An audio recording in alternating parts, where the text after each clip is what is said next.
সুপ্রিয় শিক্ষার্থীবৃন্দ, অনার্স তৃতীয় বর্ষের আমার শিক্ষার্থীবৃন্দরা সবাই কেমন আছো তোমরা? আবার তোমাদের ইকোলজি অ্যান্ড এনভায়রনমেন্টাল সায়েন্সের ক্লাস নিতে চলে আসলাম। আজকে তোমাদের 3 নম্বর ক্লাস নিচ্ছে এটা। সবাই ভালো আছো নিশ্চয়? বিসমিল্লাহির রহমানির রহিম। আসসালামু আলাইকুম। তো আজকে আমি এর আগের ক্লাসে তোমাদের প্ল্যান্ট সাকসেশন সম্পর্কে পড়াচ্ছিলাম। তো সেইটার রিয়াজু হিসেবেই সেইটাকে কন্টিনিউয়েশন রাখতেই আজকে সেই সাকসেশনের যে দুটো অংশ বলেছিলাম, প্রথম অংশটা ছিল তোমাদের হাইড্রোসিরি, মানে জলাভূমিতে যে সাকসেশন হয়, প্ল্যান্ট সাকসেশন যেটা জলাভূমিতে হয় সেটা ছিল হাইড্রোসিরি। এবং আমাদের পরবর্তী আলোচনার আমরা বিষয় বলেছিলাম যে জেরোসিরি নিয়ে আমরা পরবর্তী আলোচনা করব। তো আশা করি তোমরা এর আগের ক্লাসটি আমার লেকচারের পরে একটু দেখেছো বা একটু পড়েছো, তাহলে তোমাদের আজকের ক্লাসটা বুঝতে সুবিধা হবে। তো প্ল্যান্ট সাকসেশন বলতে আমরা কি বুঝি সেটা আমরা প্রথম ক্লাসে বলেছি, তারপরেও একটু বলেই তোমাদের মনে করার সুবিধার জন্য, যে কোনো একটি উদ্ভিদ বিবর্জিত এলাকায় যদি পর্যায়ক্রমিকভাবে বিভিন্ন ধারাবাহিক ঘটনার মাধ্যমে একটি বিভিন্ন সম্প্রদায়ের আবর্তন এবং তিরোধানের মাধ্যমে পরবর্তীতে একটি চূড়ান্ত সম্প্রদায় নিজেদেরকে এস্টাবলিশ করে এবং একটি ক্লাইম্যাক্স ফরেস্ট সেখানে তৈরি হয়, তাকে বলা হয় প্ল্যান্ট সাকসেশন। তো প্ল্যান্ট সাকসেশনের আমরা নীতিমালা এবং প্রকারভেদ এগুলো এর আগের ক্লাসে পড়েছি। তো আজকে আমরা দেখব যে হোয়াট ইজ জেরাক অর জেরোসিরি। তো আমরা সাধারণত জলাভূমিতে কিভাবে প্ল্যান্ট সাকসেশন হয় সেটা এর আগের ক্লাসে পড়েছি। তো কোনো এলাকা যদি মরুময় হয়, সেই এলাকায় কিভাবে এই প্ল্যান্ট সাকসেশনটা সম্ভব বা কিভাবে শুরু হয় এবং পরিসমাপ্তিতে কিভাবে একটি চূড়ান্ত বনভূমির আবির্ভাব হয় সেই সম্পর্কে আজকে আমরা জানব। কোনো একটি নগ্ন পর্বতগাত্র বা কোনো বালুময় শুষ্ক এলাকা যদি মরুকরণ থেকে মরুময় একটা এলাকা যদি ধীরে ধীরে বনভূমিতে পরিণত হয়, সেই যে ক্রমাগমনটা তাকে বলা হয় জেরাক বা মরুজ ক্রমাগমন। এবং এই মরুজ ক্রমাগমনে যে পর্যায়ক্রমিক ধারাবাহিকভাবে চলে আসতে থাকে তাকে বলা হয় জেরোসিরি। তাহলে জেরোসিরি বলতে আমরা কি বুঝি?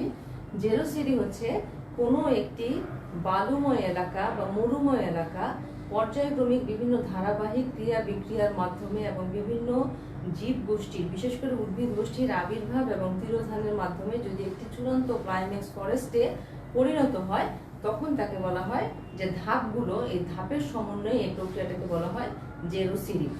তো জেরোসিরিতে আমরা প্রথমেই জানবো যে একটি মরুময় এলাকা সাধারণত দেখা যায় যে বায়ু প্রবাহ বা হিমবাহের কারণে কোনো একটি এলাকার পর্বতগাত্র সম্পূর্ণ ওপেন হয়ে যেতে পারে, অথবা কোনো জায়গা কঙ্কর, নুড়ি, পাথর সমৃদ্ধ একটি শুষ্ক মরুময় এলাকায় পরিণত হতে পারে। আমরা যে প্ল্যান্ট সাকসেশনের কারণগুলো বলেছিলাম সেখানে বলেছিলাম যে কোনো এলাকার বালু ঝড়ের কারণেও অন্য একটি এলাকায় যে সেখানে স্তূপীকৃত হয়ে সেখানকার ইস্টাবলিশ কোনো বনভূমিকে চাপা দিয়ে সেখানে একদম উদ্ভিদ বিবর্জিত এলাকায় পরিণত করতে পারে।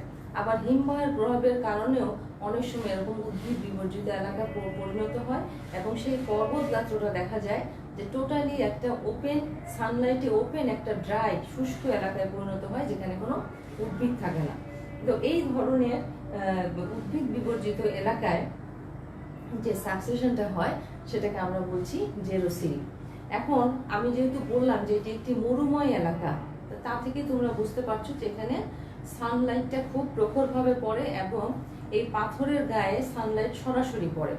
তো এই ধরনের বিরূপ এলাকায় দেখা যায় যে প্রথম যে পায়োনিয়ার স্পেসিস আসে, সেই পায়োনিয়ার স্পেসিসটা সাধারণত ওয়ান কাইন্ড অফ লাইকেন, একটি লাইকেন সম্প্রদায়ের প্রাথমিক পর্যায়ে আবির্ভাব ঘটে বা পায়োনিয়ার স্পিসিস হিসেবে দেখা যায় যেখানে লাইকেনের আবির্ভাব হয়।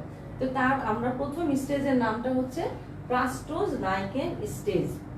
এই প্রস্তর যে ওপেন একদম যে প্রস্তরটা থাকে বা শিলাগুলো যে ওপেন অবস্থায় থাকে যেখানে সরাসরি সানলাইট পড়ে, এই শিলাগুলি সাধারণত শক্ত হয় এবং খুব ড্রাই থাকে, এখানে টেম্পারেচার খুব বেশি থাকে এবং অত্যধিক শুষ্ক এলাকা, এখানে পানির পরিমাণ খুব কম থাকে।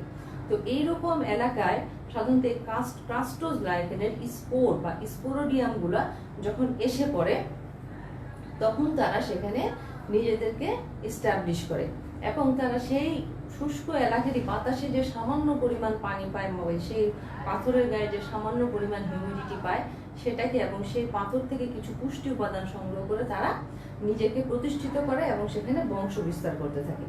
এবং তারা সেই পাথরের গায়ে জালের আকারে বা ঝিল্লির আকারে ছড়িয়ে পড়ে। তো এই সমস্ত কিছু ক্রাস্টোজ লাইকেনের মধ্যে আছে, আমি এখানে কিছু নাম লিখে দিচ্ছি। রাইজোকার্পন,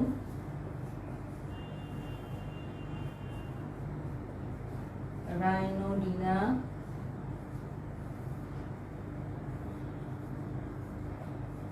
ল্যাসিডিয়া।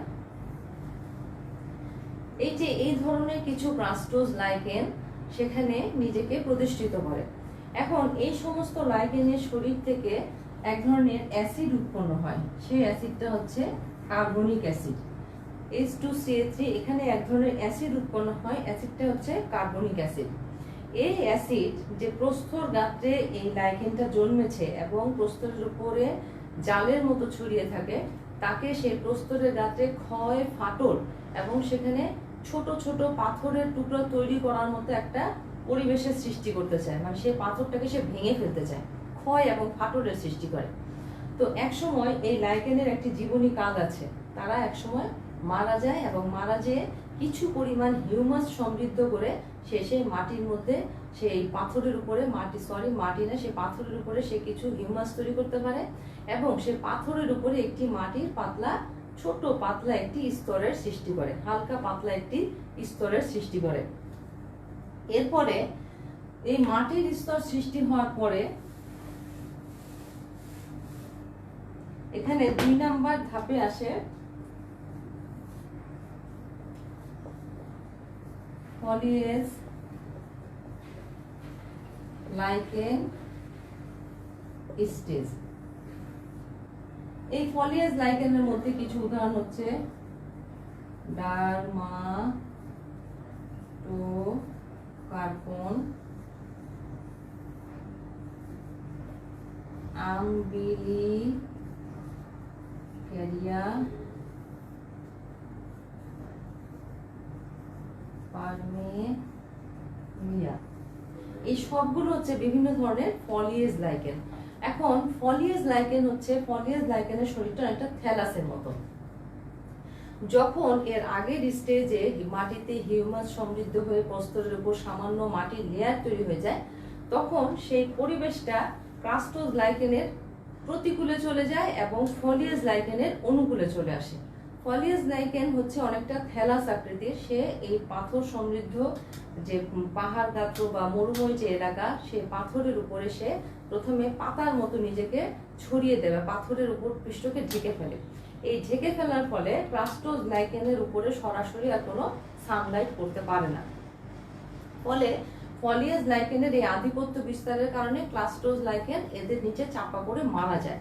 এই মারা যাওয়ার পরে তাদের যে মৃত অংশ, তার শরীরের মৃত অংশ এই পাথরের সাথে মিশে একটি হিউমাসের সৃষ্টি করে এবং হিউমাসের যত সৃষ্টি হবে তত কিন্তু সেই পাথরটা ধীরে ধীরে মাটি ফর্মেশনের দিকে এগিয়ে যাবে। এবং এই ফলিয়েজ লাইকেন পরিবেশ থেকে পুষ্টি এবং পানি সংগ্রহ করে তার মধ্যে সঞ্চয় করে রাখতে পারে। তো এই পানি সঞ্চয় করার ফলে পানির যে বাষ্পায়ন, সেই প্রক্রিয়াটা কমে যায়, উদ্ভিদের পানির বাষ্পায়নের পরিমাণটা কমে যায়। ফলে তোমার মৃত্তিকা একসময় দেখা যায় যে, এবং এই উদ্ভিদগুলো যখন মারা যায় তখন দেখা যায় যে মৃত্তিকা ধীরে ধীরে হিউমাস সমৃদ্ধ হয় এবং এর পানি ধারণ ক্ষমতা বৃদ্ধি পায়। যখনই এই পাথরটা ধীরে ধীরে পাথরের উপর হিউমাস ফর্মেশন হবে এবং সেখানে ধীরে ধীরে মাটির লেয়ার ফর্মেশন হতে থাকবে এবং তার পানি ধারণ ক্ষমতা বৃদ্ধি পেতে থাকবে, তত এই নিম্ন শ্রেণীর উদ্ভিদগুলোর জন্য প্রতিকূল পরিবেশের সৃষ্টি হবে এবং ধীরে ধীরে মসের জন্য সেখানে একটা অনুকূল পরিবেশের সৃষ্টি হবে। তাহলে আমরা দেখতে পাচ্ছি যে প্রথমে ছিল ক্রাস্টোজ লাইকেন, পরবর্তীতে আসলো ফলিয়েজ লাইকেন স্টেজ এবং এরপরে দেখা যাবে যে মস স্টেজ বলে একটা স্টেজ আসবে।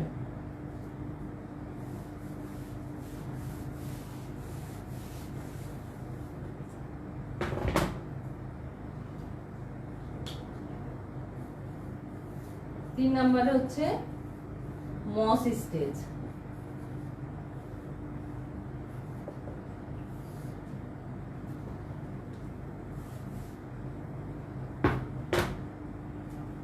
এখানে টরুলা, পলিট্রিকাম,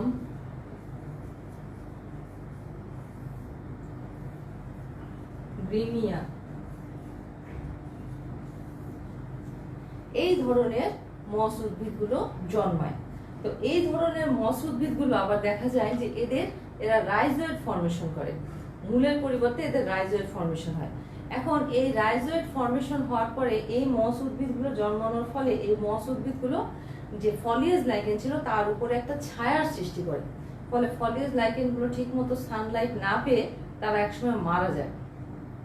মারা যাওয়ার ফলে মাটি পূর্ববর্তী অবস্থার চাইতে বেশি পরিমাণে হিউমাস সমৃদ্ধ হয় এবং হিউমাস সমৃদ্ধ হতে থাকে এবং এই মাটির পানি ধারণ ক্ষমতা বৃদ্ধি পেতে থাকে।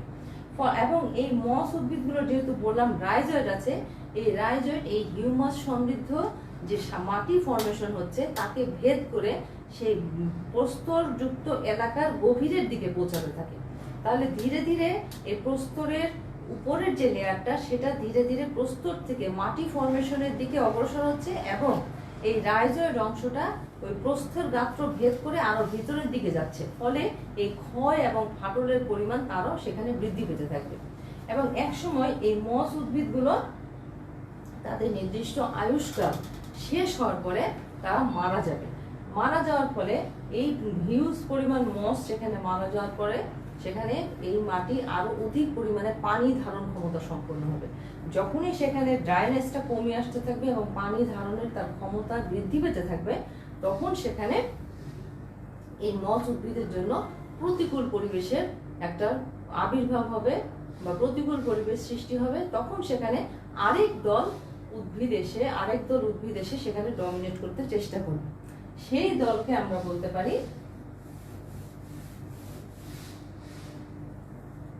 হারবেসিয়াস স্টেজ।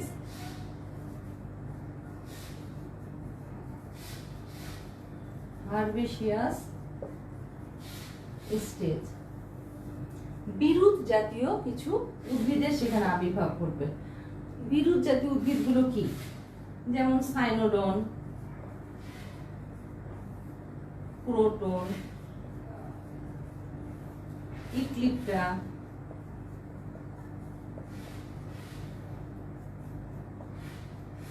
ইউফরবিয়া,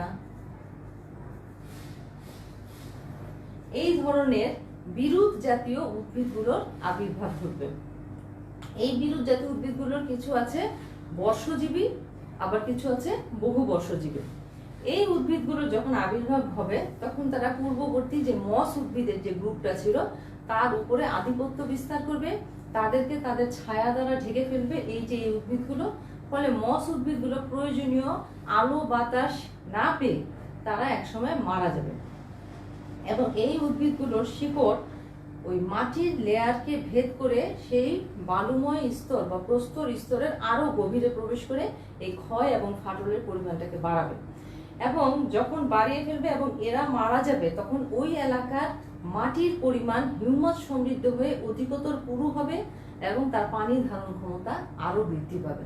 যখন পানি ধারণ ক্ষমতা আরো বৃদ্ধি পাবে তখন এই হারবেসিয়াস স্টেজটার বিলুপ্তি ঘটবে এবং সেখানে শ্রাব স্টেজের আবির্ভাব ঘটবে বা গুল্ম পর্যায়ের আবির্ভাব ঘটবে। শ্রাব স্টেজের মধ্যে আমরা দেখি শ্রাব স্টেজের মধ্যে কি আছে।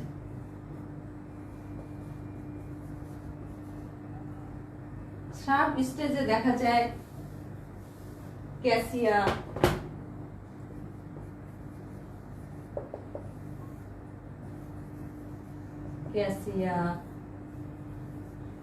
ক্যালোট্রপিস,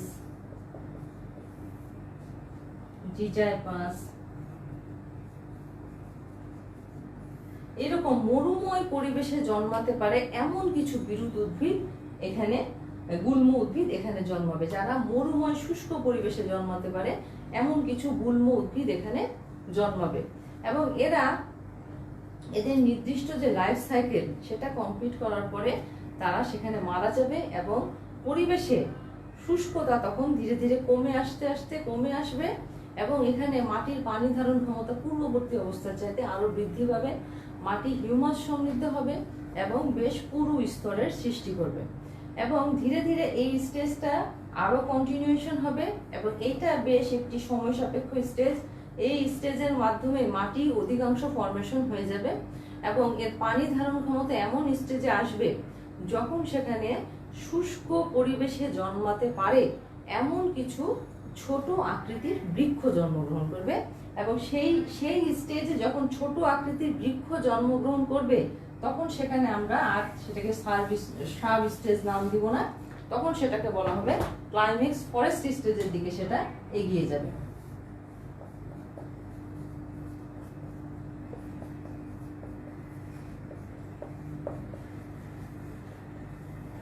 ক্লাইম্যাক্স ফরেস্ট স্টেজের দিকে সেটা এগিয়ে যাবে। তাহলে প্রথমে আমি কি বললাম, প্রথমে দেখা যাবে যে এখানে সাব স্টেজের পরবর্তী পর্যায়ে মাটি ফরমেশনের মোটামুটি ম্যাচিউর স্টেজের দিকে যখন পুরোপুরি সেটা স্টেবল কন্ডিশনে আসেনি তার পূর্ববর্তী অবস্থা, তখন সেখানে এই যে মোটামুটি শুষ্ক এবং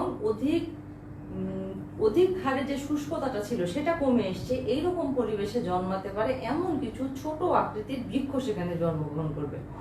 পরবর্তীতে দেখা যাবে যে এই সমস্ত বৃক্ষ যখন একটু ডমিনেট করবে এবং তারা তাদের লাইফ সাইকেল কমপ্লিট করার পরে তাদের শিকড় পাতা তার উদ্ভিদ সহ সে যখন মাটির সাথে মিশে গিয়ে হিউমাস সমৃদ্ধ করবে তখন সেখানে ছায়া প্রদানকারী উদ্ভিদের আবির্ভাব হবে। তার মানে তার থেকে এই ছোট বৃক্ষগুলোর থেকে আরেকটু বড় আকৃতির বৃক্ষ যারা ছায়া প্রদান করতে পারে এরকম বৃক্ষের আবির্ভাব হবে। এবং একসময় দেখা যাবে যে যখন টোটাল সয়েলটা ফরমেশন সম্পূর্ণ হয়ে যাবে তখন সেখানে পত্র পতনশীল উদ্ভিদের আবির্ভাব ঘটবে যাদের পাতা বছরে অন্তত একবার পড়ে যায়। তো এই ধরনের উদ্ভিদই হচ্ছে এখানকার চূড়ান্ত বনভূমি পর্যায়ের শেষ উদ্ভিদ। এবং এই সমস্ত উদ্ভিদের মধ্যে দেখা যায় শাল, সেগুন, মেহগনি, জারুল, করই, এই গাছগুলো এখানে শেষ পর্যায়ে এসে ডমিনেট করে। তো এটা ছিল আমার এর আগের ক্লাসের যে শেষ অংশটা, যেটা এর আগের ক্লাসে আমি বলেছিলাম যে তোমাদের হাইড্রোসিডি এবং জেরোসিডি বলে দুটো পর্যায় আছে, সেই দুটো পর্যায়ে আমি পড়াবো, সেই দুটো পর্যায়ে আজকে কমপ্লিট করা হলো। তো এটা ছিল তোমাদের সিলেবাসের ইকোলজির যে টপিক, সেটা ছিল তোমাদের প্ল্যান্ট সাকসেশন। এখন আমরা এনভায়রনমেন্টাল সায়েন্সের আজকে একটা টপিক পড়বো, সেটা হচ্ছে এনভায়রনমেন্টাল কম্পোনেন্টস।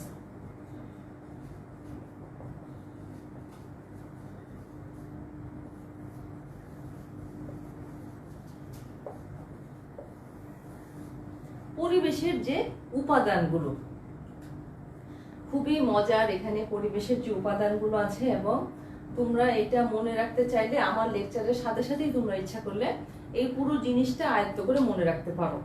এটা খুবই ইন্টারেস্টিং একটা জিনিস। এখন দেখো এই এনভায়রনমেন্টাল কম্পোনেন্টের মধ্যে শুরুতেই আমরা এটাকে দুই ভাগে ভাগ করে নিতে পারি। একটা হচ্ছে অ্যাবায়োটিক এনভায়রনমেন্ট,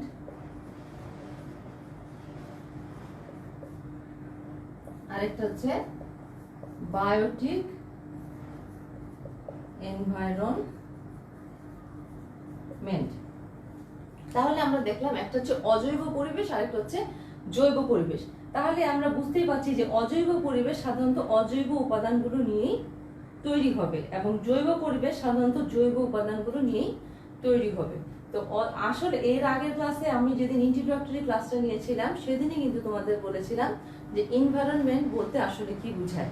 এবং আমি বলেছিলাম যে এনভায়রনমেন্ট আসলে একটা মাল্টি ডিসিপ্লিনারি, এনভায়রনমেন্টাল সায়েন্স হচ্ছে একটা মাল্টি ডিসিপ্লিনারি সাবজেক্ট বা টপিকস যেখানে তোমার অনেকগুলো বিষয়ের সমাবেশ ঘটে। আর এনভায়রনমেন্ট হচ্ছে যখন জীব এবং তার চারপাশের সমস্ত কিছু নিয়ে আলোচনা করা হয়, সেটাই হচ্ছে তার এনভায়রনমেন্ট বা পরিবেশ।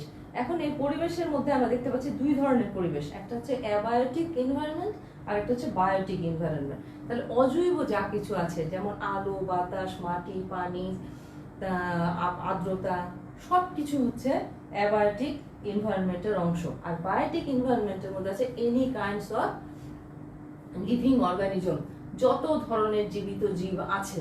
সেটা শুধুমাত্র যে মাল্টিসেলুলার হতে হবে তাই না, ইউনিসেলুলার মাইক্রো অর্গানিজম থেকে শুরু করে বৃহৎ আকারের যত জীব আছে সবই হচ্ছে এই বায়োটিক এনভায়রনমেন্টের অংশ। এই বায়োটিক এনভায়রনমেন্টের আরেকটি চমৎকার নাম আছে, যেটি খুবই সুন্দর একটা নাম, সেটা হচ্ছে বায়োস্ফিয়ার। আমরা সবাই এই বায়োস্ফিয়ারের অংশ। আমরা যারা জীব আছি তারা সবাই হচ্ছে মিলেই হচ্ছে এই বায়োস্ফিয়ারটা তৈরি করে। এখন এই বায়োস্ফিয়ার কিন্তু একা থাকতে পারে না। এই বায়োস্ফিয়ার অবশ্যই অ্যাবায়োটিক এনভায়রনমেন্টের সাথে ঘনিষ্ঠভাবে সম্পর্কযুক্ত, কারণ এনভায়রনমেন্ট বিষয়টাই হচ্ছে যে জীব এবং তার চারপাশের সমস্ত কিছু ইনক্লুডেড, সেটাই হচ্ছে এনভায়রনমেন্ট। তো এখন আসি আমরা অ্যাবায়োটিক এনভায়রনমেন্টে আসলে কি কি জিনিস থাকে। অ্যাবায়োটিক এনভায়রনমেন্টকে আমরা বর্ণনার সুবিধার জন্য ইচ্ছা করলে একে আমরা 3টা ধাপে বিভক্ত করে বর্ণনা করতে পারি। যেমন নাম্বার 1 আমি দিতে পারি একে অ্যাটমসফিয়ার। অ্যাটমসফিয়ার দিয়ে শুরু করি। Atmosphere. Number 2 lithosphere and number 3 hydrosphere. Hydrosphere. তাহলে এখন তোমরা দেখতে পাচ্ছ যে এই 3টাই আমাদের জীবনের সাথে, আমাদের সমস্ত জীবের জীবনের সাথে এই 3টি জিনিস ঘনিষ্ঠভাবে সম্পর্কযুক্ত। এই 3টি জিনিস ছাড়া আমরা জীবের অস্তিত্ব কল্পনা করতে পারি না। তাহলে এনভায়রনমেন্টের এই যে সংজ্ঞার সাথে আমার পুরোপুরি মিলে যাচ্ছে যে শুধু জীব নিয়েই পরিবেশ না, তার আশেপাশের যে অ্যাবায়োটিক কম্পোনেন্টস গুলো আছে সেগুলো মিলে একত্রিতভাবে হচ্ছে পরিবেশ। তাহলে অ্যাটমসফিয়ার আমার প্রথম হচ্ছে লাগে অ্যাটমসফিয়ার বা বায়ুমণ্ডল। 2 নাম্বার হচ্ছে লিথোস্ফিয়ার বা অশ্বমণ্ডল বা ভূপৃষ্ঠ, যেটার উপর আমি দাঁড়িয়ে আছি। এবং 3 নাম্বার হচ্ছে হাইড্রোস্ফিয়ার বা বায়ুমণ্ডল। এখন আমি নাম্বার 1 এ যদি আমি প্রথমে যাই, হোয়াট ইজ অ্যাটমসফিয়ার? অ্যাটমসফিয়ার চমৎকার একটা আমাদের, অ্যাটমসফিয়ার ছাড়া কিন্তু আমরা বেঁচে থাকতে পারবো না, বায়ুমণ্ডল ছাড়া। এখন এই অ্যাটমসফিয়ারটা কি? আমি যদি দেখি এটা একটা পৃথিবী, এই পৃথিবীর উপরের পৃষ্ঠ, এর চারদিকে আমার গ্যাসের অনেকগুলো স্তর আছে, গ্যাসের অনেকগুলো স্তর আছে। এই স্তরগুলোকে, এই যে এটা যদি আমার আর্থ হয়, আর্থ, এবং তার চারদিকে যে গ্যাসের যে স্তরগুলো, অনেকগুলো স্তর আছে, এই টোটাল যে গ্যাসের স্তরগুলো, পরপর যে স্তরগুলো সামগ্রিকভাবে সবগুলোকে একত্রিতভাবে বলা হয় অ্যাটমসফিয়ার। একত্রিতভাবে সবগুলোকে বলা হয় অ্যাটমসফিয়ার। এখন আমার এই প্রথম স্তরটা হচ্ছে এই যে ভূপৃষ্ঠের সংলগ্ন যে স্তর, তাকে বলা হয় টপোস্ফিয়ার। টপোস্ফিয়ার, এই স্তরটার নাম কি? টপোস্ফিয়ার। টপোস্ফিয়ার। আমার পরবর্তী স্তর হচ্ছে কি? স্ট্র্যাটোস্ফিয়ার।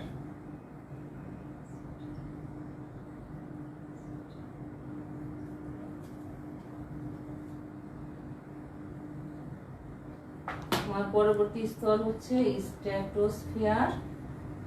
পরের স্তর হচ্ছে মেজোস্ফিয়ার, এটা হচ্ছে আয়নোস্ফিয়ার, তারপর হচ্ছে এক্সোস্ফিয়ার। এবং এরপরে আমার কি? এরপর হচ্ছে আমার মহাশূন্য। এরপরে হচ্ছে এরপরে কিন্তু মহাশূন্য। তো আমার এই পৃথিবীর এই সবগুলো স্তরকে পার হয়ে তারপরে যে ফাঁকা ভ্যাকুয়াম জায়গাটা, সেটাই হচ্ছে মহাশূন্য। এখন আসি টপোস্ফিয়ারে। টপোস্ফিয়ারকে আমরা দেখতেই পাচ্ছি যে এটা হচ্ছে ভূপৃষ্ঠের সবচেয়ে নিকটতম যে বায়ুমণ্ডলের যে স্তরটা, সেটাই হচ্ছে টপোস্ফিয়ার। এবং এটি সাধারণত ভূপৃষ্ঠ থেকে 20 কিলোমিটার, আমি ধরে নিচ্ছি সাধারণত ধরা হয় যে 0 থেকে 18 কিলোমিটার পর্যন্ত টপোস্ফিয়ার বিস্তৃত। এবং এই বায়ুর যে স্তর, এটাকে আমরা ধরে নেই যে এটা 500 কিলোমিটার বা তার থেকে বেশি। তো এই যে এখান থেকে এটি স্টার্টিং পয়েন্ট, এখান থেকে এটাকে ধরা হয় যে 500 কিলোমিটার বা তার থেকে কিছু বেশি এই বায়ুর যে স্তর, সেটা সমগ্র পৃথিবীকে সে চমৎকারভাবে ঢেকে রেখেছে। এই বায়ুমণ্ডলের এই স্তরটা হচ্ছে কি আমরা ধরে নিই 500 কিলোমিটার পর্যন্ত বিস্তৃত। তো 500 কিলোমিটারের মধ্যে টপোস্ফিয়ার হচ্ছে 0 থেকে 18 কিলোমিটার পর্যন্ত এর ব্যাপ্তি আমরা ধরে নেই। এবং এখানেই সাধারণত যে বায়ুমণ্ডলে যে প্রয়োজনীয় গ্যাসগুলো, সেই গ্যাসের 95% এখানে থাকে। এখন আমি বলতে পারি যে বায়ুমণ্ডলে আসলে কয় ধরনের গ্যাস থাকে। আমরা এখন আমাদের আলোচনার সুবিধার জন্য বেশি যে ক্ষুদ্র মাইক্রো যে গ্যাসগুলো, সেগুলোর পরিমাণ না বলে শুধু এটুকু বলছি যে এখানে 12 রকমের গ্যাস থাকতে পারে। 12 রকমের মধ্যে ডমিনেটিং হচ্ছে দুইটা, সেটা হচ্ছে নাইট্রোজেন এবং অক্সিজেন। তো 12 রকমের গ্যাসগুলো অন্তত আমার নাম জানা দরকার। সেগুলো হচ্ছে nitrogen, oxygen, argon, carbon dioxide, helium, neon, methane, krypton, xenon, hydrogen, nitrous oxide এবং ওজোন। সবচেয়ে কম পরিমাণে থাকে ওজোন। আচ্ছা, সেটা আমরা একটু পরে যাচ্ছি যে ওজোন কোথায় থাকে এবং ওজনের কাজটা কি। যেহেতু তোমাদের ওজোন নিয়ে অনেক কিছু পড়ার আছে, কারণ তোমাদের এরপরেই তোমরা আসবে গ্রিন হাউস এফেক্ট কি, তারপরে কিভাবে ওজোন স্তরের ক্ষয় হচ্ছে, ওজোন স্তরের ক্ষয় হলে আমাদের কি অসুবিধা হয়। এখন কিন্তু এগুলো সম্পর্কে একটা পরিষ্কার ধারণা থাকতে হবে। তো আমি বলছিলাম টপোস্ফিয়ার সম্বন্ধে। এই টপোস্ফিয়ারেই আমাদের প্রয়োজনীয় গ্যাসের 95% গ্যাস এখানে থাকে। যেমন নাইট্রোজেনের পরিমাণ এখানে 78.1% এবং অক্সিজেনের পরিমাণ 20.9%। আর কার্বন ডাই অক্সাইড থাকে বায়ুমণ্ডলে মাত্র 0.03% এবং ওজোনের পরিমাণ আরো অবাক করার মতো সবচেয়ে কম পরিমাণে থাকে ওজোন, যেটা দশমিকের পর 5টি শূন্য দিয়ে 4%। এই হচ্ছে আমার ওজনের পরিমাণ। তাহলে কার্বন ডাই অক্সাইড আমরা এখন মানুষের কিছু ক্রিয়াকলাপের ফলে দেখা যায় যে আমার পরিবেশে যে 0.03% কার্বন ডাই অক্সাইড থাকার কথা ছিল, এইটার পরিমাণ আমরা হিউম্যানদের অ্যাক্টিভিটিসের কারণে এই কার্বনের পরিমাণ দিনে দিনে বৃদ্ধি পাচ্ছে। সেটা আমরা অন্য ক্লাসে আলোচনা করব, কেন বৃদ্ধি পায়, বৃদ্ধি পেলে কি হয়, যার সাথে গ্রিন হাউস এফেক্টের গভীর সম্পর্ক আছে। তবে এই কার্বন ডাই অক্সাইড কিন্তু একটা green house gas. Green house gas কিন্তু শুরু থেকেই ছিল এবং গ্রিন হাউস গ্যাসের কাজই হচ্ছে এই যে বায়ুমণ্ডলের মধ্যে যে গ্রিন হাউস গ্যাসগুলো আছে, এদের কাজই হচ্ছে হিটকে অ্যাবজর্ব করে রাখা। যদি হিটকে অ্যাবজর্ব না করতো তাহলে এই পৃথিবী একসময় বরফে আচ্ছাদিত হয়ে বরফাচ্ছন্ন হয়ে যেত। কোনো হিট পৃথিবী ধরে রাখতে পারতো না, সমস্তই বিকিরিত হয়ে চলে যেত। কিন্তু যখন দেখা যাচ্ছে যে কার্বন ডাই অক্সাইডের পরিমাণ বেশি বৃদ্ধি পায়, তখন পৃথিবী এই হিটটাকে অত্যধিক অ্যাবজর্ব করে রাখে, যেটা আবার হানির ক্ষতির কারণ হয়ে যায়। তো এই টপোস্ফিয়ার বললাম আমি যে 0 থেকে 17-18 কিলোমিটার পর্যন্ত বিস্তৃত এবং এখানে টেম্পারেচার 15 থেকে 56 ডিগ্রি সেলসিয়াসের মধ্যে থাকে। 15 থেকে 56 ডিগ্রি সেলসিয়াসের মধ্যে থাকে এবং প্রতি 1 বর্গ কিলোমিটারের ব্যবধানের মধ্যে এর তাপমাত্রা 6.5 ডিগ্রি করে হ্রাস পেতে থাকে। এবং আমি যত উপরের দিকে উঠতে থাকবো একটা পর্যায় পর্যন্ত তাপমাত্রা কমতে থাকবে, কিন্তু পরবর্তীতে তোমরা এখনই দেখতে পাবে যে একটা পর্যায় পরে কিন্তু আবার তাপমাত্রা বাড়তে থাকে। তো এইখানেই সাধারণত মেঘ, বৃষ্টি, বজ্রপাত, বজ্রবৃষ্টি যা কিছু হয় সব এই টপোস্ফিয়ারের মধ্যেই সম্পন্ন হয়। মেঘ সৃষ্টি হওয়া, বৃষ্টি হওয়া, ঝড় বৃষ্টি হওয়া সবকিছু এই টপোস্ফিয়ারের মধ্যেই সীমাবদ্ধ থাকে। এখান থেকেই সবকিছু পৃথিবীতে হয়ে থাকে বা সম্পাদিত হয়ে থাকে। টপোস্ফিয়ারের পরবর্তী স্টেজটা হচ্ছে স্ট্র্যাটোস্ফিয়ার, যেটা 17 থেকে 50 কিলোমিটার পর্যন্ত বিস্তৃত। এবং এই স্ট্র্যাটোস্ফিয়ারে সাধারণত মেঘ, বৃষ্টি এগুলো থাকে না। এই জিনিসগুলো, ওখানে কোনো জলীয় বাষ্প থাকে না এবং ওখানে মেঘের সৃষ্টি হয় না। ফলে তোমরা একটা জিনিস খেয়াল করবে যে উড়োজাহাজ কিন্তু একসময় মেঘের উপরে উঠে যায়। মেঘের উপরে যখন উঠে যায় তখন সেটা কিন্তু স্ট্র্যাটোস্ফিয়ারে চলে যাওয়া হয়, কারণ সেখানে কোনো মেঘ থাকে না। উড়োজাহাজ সাধারণত এই স্তর দিয়ে উড়োজাহাজ চলাচল করে। এবং এই টপোস্ফিয়ার আর স্ট্র্যাটোস্ফিয়ারের এই যে সংযোগ স্তর, এটাকে বলা হয় টপোপজ। এটাকে বলা হয় টপোপজ। এই জায়গাটাকে বলা হয় টপোপজ। ঠিক একইভাবে এই স্ট্র্যাটোস্ফিয়ার আর মেজোস্ফিয়ারের সংযোগ স্থল, এটাকে বলা হয় স্ট্র্যাটোপজ।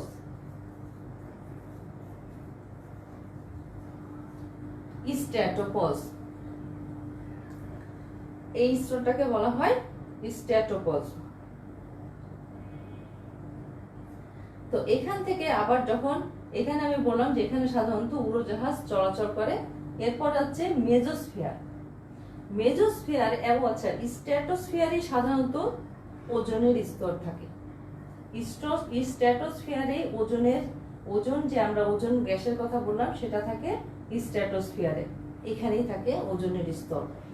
এই ওজনের স্তর পৃথিবীকে চমৎকার একটা আচ্ছাদন, একটা ছাতার আচ্ছাদনের মতো পৃথিবীকে সুন্দরভাবে বেষ্টন করে থাকে এবং পৃথিবীকে সূর্যের যে অতিবেগুনি রশ্মি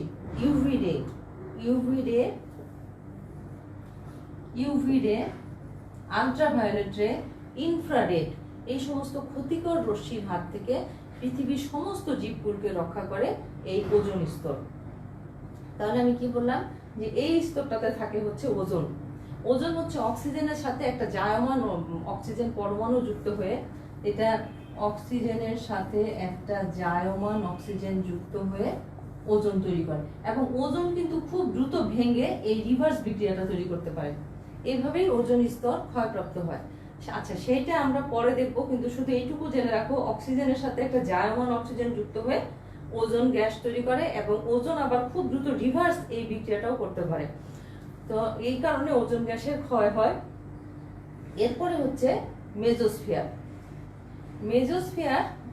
স্ট্র্যাটোস্ফিয়ারের পরেই হচ্ছে মেজোস্ফিয়ার। মেজোস্ফিয়ারে দেখা যায় যে 50 থেকে 85 কিলোমিটার পর্যন্ত যে স্তরটা, সেটা হচ্ছে মেজোস্ফিয়ার।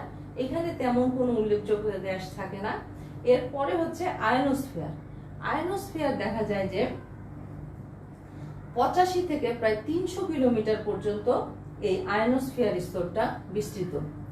এই আয়নোস্ফিয়ার স্তরটা 85 থেকে 300 কিলোমিটার পর্যন্ত বিস্তৃত, এবং এখানে তাপমাত্রা দেখা যায় 5 থেকে -90 ডিগ্রি সেলসিয়াস পর্যন্ত হয়।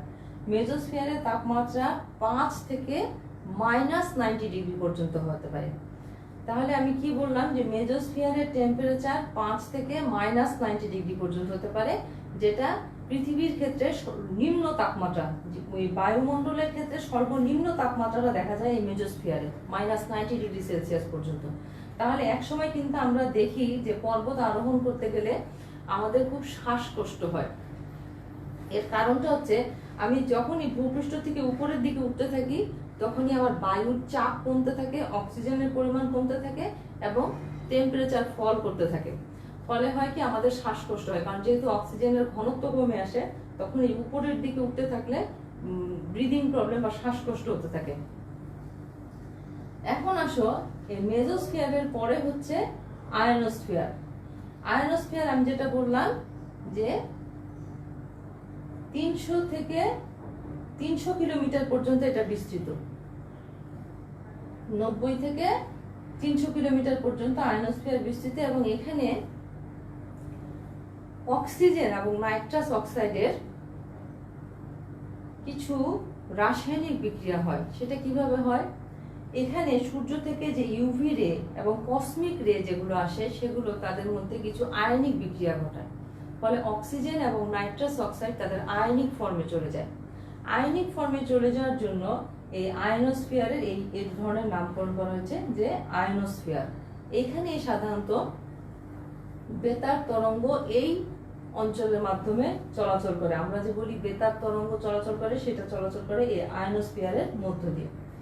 আয়নোস্ফিয়ারের টেম্পারেচার সাধারণত প্রথমে কম থাকে, নিচের দিকে যেহেতু মেজোস্ফিয়ার এটার সাথে লিঙ্ক, কিন্তু এখানে সৌর বিকিরণ এখানে খুব বেশি এসে পরে দেখে এখানে এই শেষের দিকে টেম্পারেচার প্রায় 1200 ডিগ্রি সেলসিয়াস পর্যন্ত হতে পারে, অনেক বেশি হিট হয়ে যায়।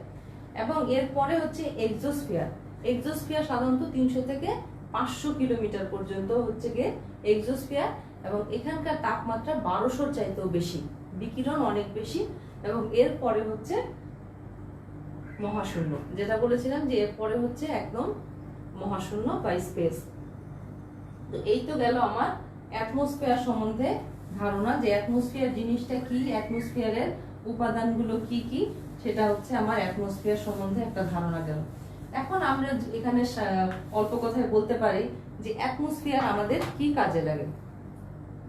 শুরুতেই আমি অ্যাজ এ হিউম্যান বিং এটা বলতে পারি যে অ্যাটমসফিয়ার যদি না থাকতো, অক্সিজেনও পেতাম না, আর আমরা শ্বাসকার্য সম্পাদন করতে পারতাম না। এই অক্সিজেন আমার চতুর্দিকে আছে বলে আমি সুন্দরভাবে শ্বাসকার্য সম্পাদন করতে পারছি। সেকেন্ডলি যে পয়েন্ট আসবে, সেখানে বলতে পারি আমি যে এখানে কার্বন ডাই অক্সাইড আছে। কার্বন ডাই অক্সাইড আছে বলেই কিন্তু উদ্ভিদ সালোক সংশ্লেষণ প্রক্রিয়ায় সে তার খাদ্য তৈরি করতে পারছে। থার্ড যে পয়েন্টটা আমি বলবো, সেটা হচ্ছে যে এখানে যে রাসায়নিক উপাদানগুলো আছে, কার্বন, নাইট্রোজেন, অক্সিজেন, এই জিনিসগুলো কিন্তু তুমি যখন আবার বায়ো জিও কেমিক্যাল সাইকেল পড়বে তখন দেখবে যে অ্যাটমসফিয়ারের এই গ্যাসগুলো কিভাবে বায়ো জিও কেমিক্যাল সাইকেলকে নিয়ন্ত্রণ করে। এবং এই অ্যাটমসফিয়ার কিন্তু পৃথিবীর তাপমাত্রাকে নিয়ন্ত্রণ করে। যদি তাপমাত্রাকে নিয়ন্ত্রণ না করতো তাহলে কিন্তু একটা বিরাট ইমব্যালেন্স অবস্থার সৃষ্টি হতো, যেটা তোমরা যখন গ্রিন হাউস এফেক্ট করবে তখন দেখবে যে পৃথিবীর গড় তাপমাত্রা, মানে যে এভারেজ টেম্পারেচার, গড় তাপমাত্রার পরিবর্তন হচ্ছে দেখেই কিন্তু আমরা বলছি ক্লাইমেট চেঞ্জ হচ্ছে। এখন গড় তাপমাত্রার পরিবর্তন হওয়াটা যে আমাদের জন্য ক্ষতির কারণ, সেইটা যখন গ্রিন হাউস প্রভাব পড়বে তখন জানতে পারবে। এবং অ্যাটমসফিয়ার কিভাবে আমাদের পৃথিবীকে ব্যালেন্স করে রাখে টেম্পারেচার দিয়ে। যদি টেম্পারেচার একদম ধরে রাখতে না পারতো তাহলে পৃথিবী বরফে পরিণত হতো। আবার যদি টেম্পারেচারকে বেশি আটকে রাখে তাহলে যে মেরু অঞ্চলে বরফগুলো গলে গিয়ে আমাদের মতো যে সমস্ত উপকূলবর্তী দেশ আছে সেগুলো যে ডুবে যাওয়ার একটা আশঙ্কা থাকে, সেটাও আমরা দেখতে পাই যে কিভাবে এই অ্যাটমসফিয়ার সবকিছুকে নিয়ন্ত্রণ করে।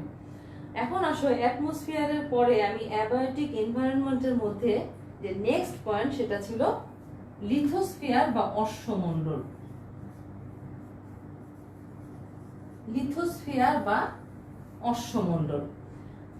এখন লিথোস্ফিয়ার বলতে সবার মধ্যে একটা মোটামুটি একটা ধারণা আছে যে আমরা যে পৃথিবী পৃষ্ঠ দেখতে পাই, যে সমতল ভূমি দেখতে পাই, যে মাটির অংশটা দেখতে পাই বা যে ভূভাগ দেখতে পাই, সেটি হচ্ছে আসলে লিথোস্ফিয়ার।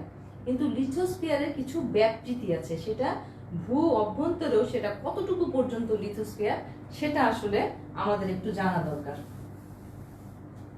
সেটাকে যদি আমি একটা ছবির মাধ্যমে দেখাই,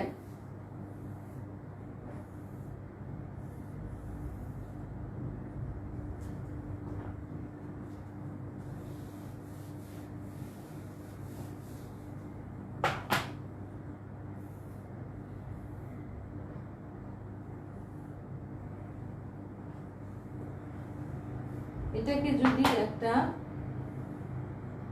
ছবির মাধ্যমে ধরা, এটাকে যদি আমি ধরে নেই ভূপৃষ্ঠ, তাহলে এটা হচ্ছে তার ভূগর্ভের ভেতরের অংশ। এখন প্রথমে এখানে একটা থাকে কোর অঞ্চল, এটাকে ধরা হয় কোর অঞ্চল, এটাকে বলা হয় কোর, এটাকে বলা হয় মেন্টল। এবং মেন্টলের উপরে এই অংশটাকে বলা হয় অ্যাসথেনোস্ফিয়ার।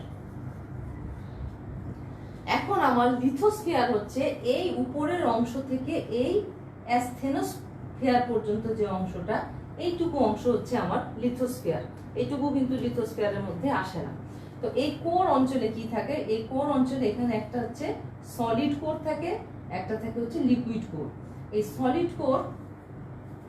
সলিড কোরটা হচ্ছে 22,260 কিমি পর্যন্ত, আর লিকুইড হচ্ছে 1260 কিমি পর্যন্ত থাকে। মেন্টল থাকে 2980 কিমি। এবং আমি ধরে নেই যে ভূপৃষ্ঠ থেকে এই অ্যাসথেনোস্ফিয়ার পর্যন্ত, এখানটা যদি পাহাড় পর্বত আমি চিন্তা করি তাহলে পাহাড়ের শীর্ষ থেকেও আমি এটা ধরতে পারি, পাহাড়ের শীর্ষ, তাহলে অ্যাপ্রক্সিমেটলি এটা হইতে পারে 10 থেকে 68 কিমি পর্যন্ত যে অঞ্চলটা সেটা হচ্ছে লিথোস্ফিয়ার। তাহলে আমি কি বললাম যে 10 থেকে 68 কিমি পর্যন্ত যে অঞ্চলটা সেটাকে আমি ধরে নেই লিথোস্ফিয়ার। তাহলে এই কোর অঞ্চলটা হচ্ছে এতটুকু অঞ্চল হচ্ছে কোর অঞ্চল। এটা হচ্ছে পৃথিবীর কেন্দ্রের যে অঞ্চলটা সেটা হচ্ছে কোর অঞ্চল। এখানে একটা হচ্ছে সলিড ফর্মে থাকে, একটা লিকুইড ফর্মে থাকে, তার উপর একটা লিকুইড ফর্মের মেন্টল স্টেজ থাকে। এবং এই মেন্টল স্টেজের উপর একটা অ্যাসথেনোস্ফিয়ার বলে একটা স্টেজ থাকে যেটা সলিড ফর্মে থাকে। এবং এই অ্যাসথেনোস্ফিয়ার থেকে যে ভূপৃষ্ঠ যে উপরের অঞ্চল, এবং আমি যদি একটা কোনো পাহাড়ের শীর্ষ থেকে সেটাকে ধরি অভ্যন্তর পর্যন্ত, তাহলে দেখা যায় যে এটার গভীরতাটা হয় 10 থেকে 68 কিলোমিটার পর্যন্ত। এই অঞ্চলটা হচ্ছে লিথোস্ফিয়ার। এখন লিথোস্ফিয়ারে কিন্তু আমরা জীবকুল যারা আছি দৃশ্যমান আমরা দেখতে পাই যে অনেক গাছপালা, পশু পাখি এখানেই লিথোস্ফিয়ারে অবস্থান করে। কিন্তু কিছু আছে মাইক্রো অর্গানিজম যারা এইসব জায়গায় বসবাস করে। মাইক্রো অর্গানিজম এইসব জায়গায় মাইক্রো ক্লাইমেট ফর্ম করে, এইসব জায়গায় বসবাস করে মাইক্রো অর্গানিজম লিথোস্ফিয়ারের মধ্যে। এখন আসি আমরা আমার অ্যাবায়োটিক কম্পোনেন্টের মধ্যে আরেকটি কম্পোনেন্ট ছিল, সেটা হচ্ছে হাইড্রোস্ফিয়ার। আমার অ্যাবায়োটিক কম্পোনেন্টের মধ্যে আরেকটি ছিল হাইড্রোস্ফিয়ার। হাইড্রোস্ফিয়ার আমরা জানি পানি ছাড়া কোনো জীবই বাঁচতে পারে না, পানির অপর নাম জীবন। তো পৃথিবীর দেখা যাচ্ছে 71% হচ্ছে পানি এবং 29% হচ্ছে স্থলভাগ। এই 71% যে পানি, তার মধ্যে 97.62% হচ্ছে স্যালাইন ওয়াটার।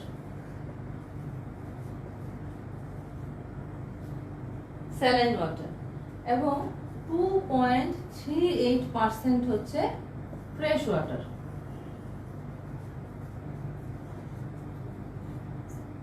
এবং পানির পরিমাণ পৃথিবীর 1.4 into 10⁹ কিউবিক কিলোমিটার। এতটুকু হচ্ছে পানির পরিমাণ। এই পানির পরিমাণের মধ্যে স্যালাইন ওয়াটার হচ্ছে 97.62%, ফ্রেশ ওয়াটার হচ্ছে 2.38%। এখন এই যে এখানে কিন্তু কথা আছে, এখানে আবার ভাগ আছে। এই যে ফ্রেশ ওয়াটার, এই ফ্রেশ ওয়াটারটার হিসাব করা হয়েছে আমার মেরু অঞ্চলে যে বরফ আছে, সেই বরফ সহ সামগ্রিকভাবে এই ফ্রেশ ওয়াটারের হিসাব করা হয়েছে। তাহলে বরফের পরিমাণ কতটুকু? বরফের পরিমাণ হচ্ছে 2.8% হচ্ছে বরফ। আর আমার ইনল্যান্ড ওয়াটার হচ্ছে 0.3%। এইটুকু হচ্ছে আমার ইনল্যান্ড ওয়াটার। এই যে আমার যত পুকুর, নদী, খাল, বিল যা কিছু আছে সবকিছু হচ্ছে 2.3%। তো এর মধ্যে আমার পানির যোগ্য সুপেয় পানির পরিমাণ কত? সুপেয় পানির পরিমাণ হচ্ছে এতটুকু পার্সেন্ট। তাহলে এই এত অল্প পরিমাণ সুপেয় পানিকেও আমরা অনেক সময় দূষিত করে ফেলি হিউম্যান অ্যাক্টিভিটিসের কারণে, তো যেটা কোনোভাবেই কাম্য নয়। তো এই পানির এই হচ্ছে বেসিক অবস্থা হাইড্রোস্ফিয়ারের। এখন এই হাইড্রোস্ফিয়ার যে পানি চক্র, সেই পানি চক্রের সাথে চমৎকারভাবে সম্পর্ক আছে। তো পানি চক্র আমরা আরেকদিন পড়বো, আজকে শুধু আমরা এনভায়রনমেন্টাল কম্পোনেন্ট সম্বন্ধে পড়ছি। হাইড্রোস্ফিয়ার পানি চক্রের সাথে ঘনিষ্ঠভাবে সম্পর্কযুক্ত। এখন আসি আমরা যে আমাদের এনভায়রনমেন্টাল কম্পোনেন্টের সাথে, কম্পোনেন্টের মধ্যে যে আরেকটা ভাইটাল অংশ আছে, সেটা হচ্ছে বায়োস্ফিয়ার।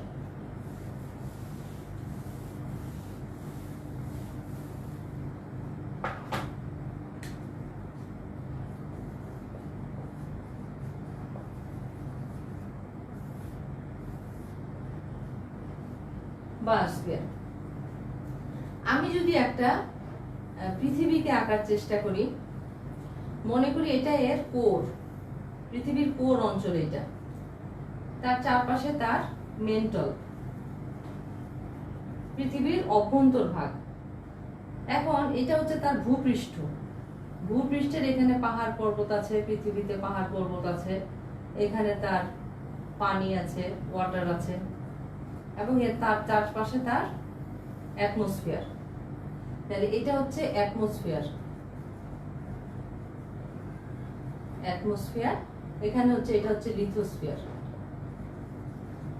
লিথোস্ফিয়ার এবং এই পানি অংশটা হচ্ছে হাইড্রোস্ফিয়ার। তাহলে আমার বায়োস্ফিয়ার কোথায়? বায়োস্ফিয়ার হচ্ছে এই যে লিথোস্ফিয়ার, হাইড্রোস্ফিয়ার এবং অ্যাটমসফিয়ার, এই তিনটা এলাকা মিলে মোটামুটি ধরা হচ্ছে যে 26 কিলোমিটার এলাকা জুড়ে যে সমস্ত লিভিং অর্গানিজম থাকে, all are included in biosphere. সমস্ত কিছু মিলেই হচ্ছে বায়োস্ফিয়ার।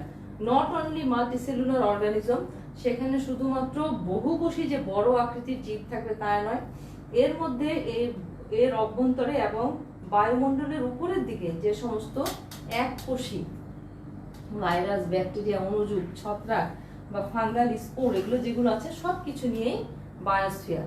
এমনকি দেখা যায় যে সাগরের গভীরে প্রায় 4,500 মিটার গভীরেও কিছু হাইড্রা শ্রেণীর কিছু ছোট ছোট কিছু অর্গানিজমও সেখানে পাওয়া যায়। এবং পাহাড়ি এলাকায় প্রায় ৯,০০০ মিটার উঁচুতেও কিছু বৃক্ষরাজি পাওয়া যায়।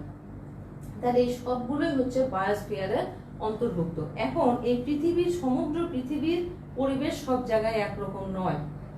মেরু এলাকায় প্রচন্ড ঠান্ডা শীত ভাবাপন্ন এলাকা, সেখানকার বায়োস্ফিয়ার একরকম। আবার মরু অঞ্চলের যে অত্যধিক টেম্পারেচার, সেখানকার বায়োস্ফিয়ার আরেক রকম। আবার যে আমার ট্রপিক্যাল বা টেম্পারেট যে অঞ্চল, যেখানে সানলাইটের উপর অনেক কিছু নির্ভর করে, এখানে ট্রপিক্যাল অঞ্চলে সানলাইট সাধারণত 90 ডিগ্রি অ্যাঙ্গেলে পড়ে, টেম্পারেট এলাকায় একটু তির্যকভাবে পড়ে। এই সানলাইটের কারণেও এখানে ভেজিটেশনের অনেক পার্থক্য দেখা যায়। যে অ্যাবান্ডেন্স ডিস্ট্রিবিউশন যে প্ল্যান্টেড, সেগুলোর মধ্যে অনেক পার্থক্য দেখা যায়, এবং এইসব কারণে বায়োস্ফিয়ারের মধ্যে অনেক পরিবর্তন আসে। তাহলে আমি বলতে পারি যে অ্যাটমসফিয়ার, হাইড্রোস্ফিয়ার, লিথোস্ফিয়ার এবং বায়োস্ফিয়ার, এই সবগুলো একত্রিতভাবেই হচ্ছে গিয়ে এনভায়রনমেন্টাল কম্পোনেন্ট গুলো তৈরি করে, এবং একে অপরের সাথে ক্রিয়া প্রতিক্রিয়া করেই আমাদের এই পৃথিবীতে আমরা সকলে একসাথে বসবাস করি। তো আশা করি তোমরা আজকের ক্লাস থেকে আমি কি পড়াতে চেয়েছি সেটা বুঝতে পেরেছো। আমার পড়ানোর উদ্দেশ্য ছিল আজকে জেরোসিলিং এবং এনভায়রনমেন্টাল কম্পোনেন্টস। এনভায়রনমেন্টাল কম্পোনেন্টস এর মধ্যে আমি বলেছি যে অ্যাবায়োটিক কম্পোনেন্ট আছে এবং বায়োটিক কম্পোনেন্ট আছে। অ্যাবায়োটিক কম্পোনেন্টের মধ্যে আছে অ্যাটমসফিয়ার, লিথোস্ফিয়ার, হাইড্রোস্ফিয়ার, এবং বায়োটিক কম্পোনেন্টের মধ্যে আছে বায়োস্ফিয়ার, যেখানে সমস্ত লিভিং অর্গানিজম থাকে। এই সবগুলো আমাদের চতুর্পাশের সবকিছু নিয়ে, পারিপার্শ্বিক সবকিছু নিয়ে হচ্ছে আমাদের পরিবেশ বা এনভায়রনমেন্ট, এবং এই পরিবেশের একটা শাখা হচ্ছে ইকোলজি। আচ্ছা, তো আজকের আলোচনা থেকে তোমরা আশা করি উপকৃত হয়েছো। বাড়িতেও একটু তোমরা আমি কি পড়াচ্ছি সেগুলো একটু খেয়াল করবে। আজকে আমাদের 3 নম্বর লেকচার ছিল, তো আশা করি 1, 2 এবং 3 নম্বর লেকচারগুলো তোমরা একটু ফলো করবে, খেয়াল করবে। সবাই ভালো থাকবে এবং আমার জন্য দোয়া রাখবে। সবাইকে